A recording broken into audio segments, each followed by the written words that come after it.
Operation সিঁদুর নিয়ে বাহিনীর প্রশংসায় রাহুল, ঐক্যবদ্ধ থাকার বার্তা কংগ্রেসের। পহেলগাঁওয়ে জঙ্গি হামলার পরই বিরোধীদের তীব্র সমালোচনার মুখে পড়তে হয়েছিল কেন্দ্রীয় সরকারকে।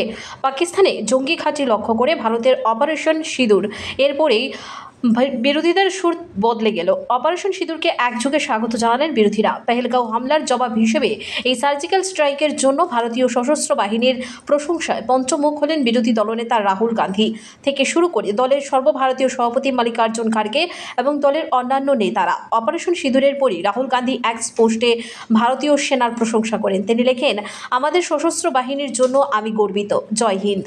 কংগ্রেস নেতা মাল্লিকার্জুন খাড়গেও জঙ্গি হামলা নিয়ে কেন্দ্রের তীব্র সমালোচনা করেছিলেন। এদিন ভারতের সার্জিক্যাল স্ট্রাইকের পর তিনি বাহিনীর প্রশংসা করে পাশে থাকার বার্তা দিয়েছেন। তিনি বলেছেন, কংগ্রেস সশস্ত্র বাহিনীর পাশে আছে।